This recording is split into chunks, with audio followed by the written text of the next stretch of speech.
Conspiracies of Michael Jackson being alive. Michael Jackson was the king of pop, the master of the moonwalk, and a man that set the tone for generations. Yeah, he was a man who was not at all there in some ways, and that eventually cost him his life. Or did it? Here's a few reasons why we think Michael Jackson is still alive. Be sure to like the video and subscribe to the channel. Do you want to win a brand new iPhone or a brand new MacBook Pro? Maybe you'd prefer a $500 Amazon gift card. Well, comment the hidden message in this video for a chance to enter to win. Number 6. The reason for Michael Jackson being alive. Officially, Michael Jackson passed away on June 25th, 2009. That was only 10 years ago now. Because his passing was from taking too much of a prescription medication given to Jackson by his personal physician, among others, which is proof why you don't abuse prescription medication. No one saw this coming since Jackson was already getting ready to perform what might have been his biggest concert tour ever in the form of This Is It, which would ironically become a documentary movie of sorts to chronicleize the last days of Michael Jackson. But when the shock wore off as the details came out about the passing, many fans and conspiracy theorists got more and more skeptical as to whether Jackson was really gone at all. But that begs the obvious question. If he was indeed alive, why put the world through this? Why put his family through this? Especially his kids, who he each truly adored. What could Jackson have been thinking to make him do such a thing? It might have to do with the fact that while he was the legend in the music industry, behind the scenes he was a much different man. And as the recent movie Leaving Neverland showed, that different man hurt a lot of different people behind closed doors. While on stage his life was glorified because of his personality and musical abilities, his home life was something much more scattered. The way he acted, treated others, and allegedly treated certain children, which became Leaving Neverland, how he treated his own children, dangling one off a balcony for starters, and filled up newspapers, especially in the later years of his life. Depending on who you talk to, Michael Jackson was one of the most gifted performers ever, or one of the most distinguished men alive. And who would want to live with this kind of contradiction, stress, and hardship is something that he lived with since his own youth. He knew from a young age that his family, the Jacksons, were very far from perfect. While they were a happy group on stage, off stage they were a mess. Joe Jackson, the father, would constantly mistreat his family. LaToya had a very dark period because of her managers and husband. Jermaine and Randy had troubled personal lives with their wives, and so on and so forth. So this kind of stress is something that builds up over time, and eventually it'll make people do crazy things when not handled properly. And it was clear that Jackson wasn't handling it properly, so given the options in front of him, he might have thought that faking his own demise was the best way to go. Plus, he likely thought that this would help his children. I'll talk more about them later. But he knew that his fame, both on and off stage, were affecting him, and passing away would protect them in some ways, and that honestly did work. Either way you look at it, it's clear that Jackson had plenty of reasons to disappear, and maybe that's exactly what he did. Number 5. His passing doesn't add up. There have been many people throughout history who have claimed to fake their own passing.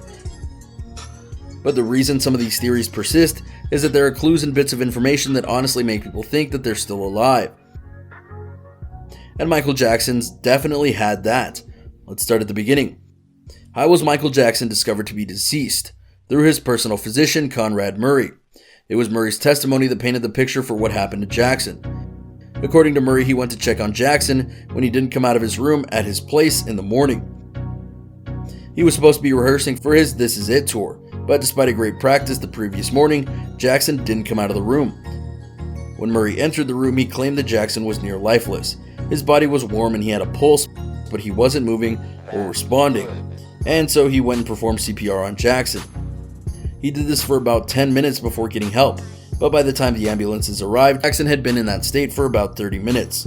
The medics tried to bring him back, but were unable to. He was gone, or so they told us. Let's start with Murray. It was noted later on that he did CPR incorrectly. Specifically, he did CPR on the bed, which is incredibly non-helpful and helped lead to Jackson's passing. This, along with the use of medical substances that were by Murray, led investigators to think that this was more of a case of involuntary manslaughter versus an accidental overdose, which was the official diagnosis before further investigation was done. How would a licensed physician not know how to do correct CPR? It also took him about 10 minutes to go and get help. Because of the circumstances of which Jackson was living in at the time, there was no landline, and Murray claimed that he couldn't use his cell phone because he didn't know the full address. It sounds rather convenient or even planned. All of this paints a very odd picture, and one that could lead Jackson to faking his own passing. He had all the time in the world, and Murray could have easily been on it, paid enough, or given the right benefits should he go away to prison. All of this creates a narrative that points to Jackson faking his own final exit. Plus, with Murray taking the fall, no one would suspect Jackson of doing such a thing, because he was killed and this is still only the beginning.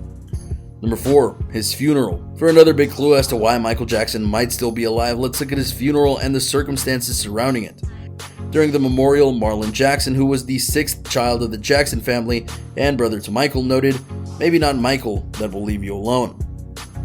That's an odd thing to say at a memorial, and as he's clearly calling out all the critics and haters that Jackson has earned in his later years, but still at the same time, when you're supposed to be honoring your brother, why say that?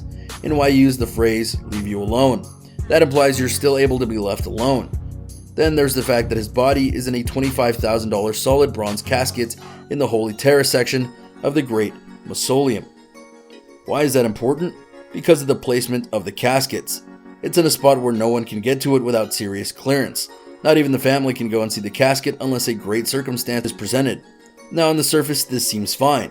After all, the Jackson family likely wanted to make sure that the body of Jackson wasn't stolen, which has happened before with other celebrities like Charlie Chaplin, or desecrated, or other such things. But another take on it might be that they, or Michael Jackson, didn't want his body to be examined too closely.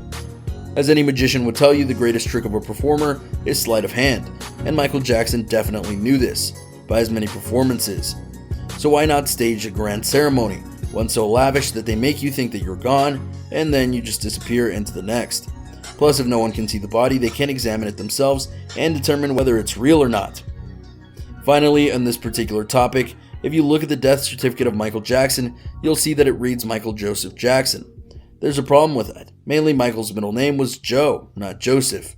It was named after his father, which begs the question of how they messed that up. It would have been in his records that he was Joe and not Joseph. So, was the coroner doing that on accident, or was it intentional? Because falsifying a death certificate wasn't a big deal. A lot of mysteries are born from their funeral, don't you think? Number 3, sales. When a musician passes away, fans and supporters feel that they need to honor the late singer or singers so that their memory can live on. Typically, they do this by buying music that the artists have made in bulk, and when Michael Jackson passed on, the sales of his singles, records, albums, CDs, and even the Jackson 5 versions, all of that boomed in sales. Like seriously, he was massive in the course of mere hours. The sales of everything Michael Jackson had skyrocketed to the extent that stores and websites were running out of product. They were literally getting sold out of tracks and albums. Even Amazon had issues staying in stock for weeks, and it wasn't just in the United States either. It was in many parts of the world. Even Japan was selling out of Michael Jackson items. His items were selling so well that they topped the charts years and even decades after they phased down, showing the support that the King of Pop had from its supporters. And don't get me started on the Michael Jackson memorabilia on places like eBay. So what does this prove? Well, the money has to go somewhere, and if you plan it right, he could have easily diverted a lot of his exits to separate accounts that he could access, or someone having access on his behalf. Like he knew that his passing would cause such a rise in stocks, so to speak. So he simply capitalized on it. Why would he do that though? Lots of reasons. Some I've mentioned before. But the biggest one might be, despite his fame and wealth, he actually did have some money issues. And this would not only fix that, but set himself up for the life that he was about to have. Not to mention, if someone had paid close attention to his main account, they might notice Michael Jackson dipping into it. But if he had his own deal on the side, not so much, because they wouldn't know where to look. Number 2, people claim to have seen him in multiple places. What's a conspiracy theory about a celebrity who passed away without people claiming that they saw him alive? It's a classic, and yes, people have claimed to have seen Michael Jackson alive in multiple places, no less. Some of them, to be fair, are just inferences and speculation, such as when Paris Jackson, his daughter, made a post about clothes and everyone thought that the clothes were a symbol that Jackson was still alive. You know, that kind of thing. But when Paris posted the video, and in the background you could see someone that definitely resembled Michael Jackson, especially in the face, that's something that got a lot of people's attention. Then in 2017, one of Michael Jackson's nephews got married, and the video of the event showed a very bulky man covered in clothing walking around, especially near the Prince and Paris. Upon further examination, it was believed that this was Michael using a pseudo-source that he had during a short role in the film Ghost, which he would have had access to and totally would have used to hide his identity. Then in 2017, Janet Jackson released a song called The Great Forever. A man was listening to it, and when he caught the sound of a person singing that he didn't recognize, it clearly wasn't Janet Jackson. So he got the song and put it into a video editor, and when he did, he lowered the volume on it and the other parts to discover that it was someone who sounded an awful lot like Michael Jackson. The line that he was saying was very convenient. "Not too pleased with what you're digging, I'm just busy living my life." Janet and Michael did have a special relationship. It's not much of a stretch that he could go to her and have her keep it a secret. But remember, the guy had to break down the song before finding the voice, so the average listener wouldn't have been able to pick up on it. So whether you believe these sightings or not, it's really up to you. But it's something to consider, and these might not be the last sightings that we have of Michael Jackson. Number 1, Elvis helped him out.